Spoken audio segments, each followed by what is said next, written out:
Hola, vamos a trabajar hoy el dominio y el recorrido de una función. Recordamos que el dominio es el conjunto de valores que toma la variable independiente, o sea, la x, la que está en el eje horizontal. Para el cálculo del dominio de una gráfica de una función, tendremos que fijarnos bien en el eje horizontal. Y el recorrido es el conjunto de valores que toma la variable dependiente, la y, la que está sobre el eje vertical. Luego, para el cálculo del dominio del recorrido de una función, vamos a tener que fijarnos muy bien en el eje vertical. Vamos a verlo con tres ejemplos. En el ejemplo número 1, en esta gráfica, vemos que a la izquierda del menos 4, desde el menos infinito hasta el menos 4, ni por arriba ni por debajo del eje, existe función. Justo en menos 4 empieza la función. Pero en el menos 4, el punto está en blanco. Eso quiere decir que ese punto no pertenece a la función. Si seguimos observando, desde el menos 4 en adelante, existe gráfica. Todos los valores de x, menos 3, menos 2, los que están en medio, menos 1, 0, todos tienen imagen. Hasta justo el 3. Entre el menos 4 y el 3 existe gráfica de función. Luego ese es el dominio de esta función. Lo representamos con un intervalo desde el menos 4 hasta el 3, abierto por la izquierda porque hay un punto en blanco, ese punto no pertenece a la función, y cerrado por la derecha en el 3, porque hay un punto relleno, si pertenece a la función. El dominio de la función es desde un intervalo abierto por la izquierda, del menos 4 hasta el 3. ¿Cuál es el recorrido? Para eso nos fijamos en el eje vertical.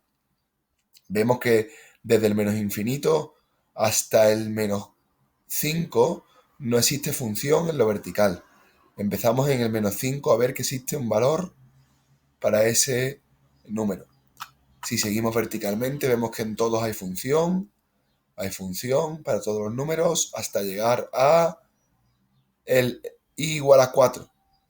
Luego el recorrido de esta función será un intervalo desde i igual a menos 5 hasta i igual a 4. Desde 4 hasta más infinito, para arriba no existe función. El recorrido es un intervalo cerrado porque existe imagen en el menos 5 y en el 4 hasta el 4. Vamos al ejemplo número 2. En esta gráfica podemos observar que empieza a representarse la función para x igual a menos 1. Estamos con el dominio, el eje horizontal. Desde x igual a menos 1 hasta x igual a 2, en todos estos valores del dominio hay función.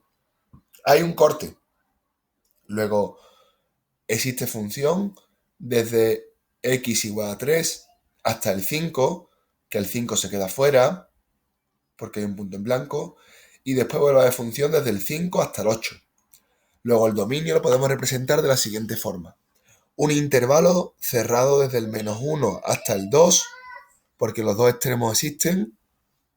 Unión, lo unimos con otro intervalo desde el menos 3 hasta el 5, dejando fuera el 5 por la derecha, porque no existe. Unión con otro intervalo desde el 5 hasta el 8, cerrado en el 8. Todo esto es el dominio de la función, en tres partes. Y el recorrido, vemos que comienza verticalmente en i igual a 0 y existe función para todos los valores hasta i igual a 5. Luego el recorrido será desde 0 hasta 5. Y el tercer ejemplo es algo que nos podemos encontrar en muchas funciones.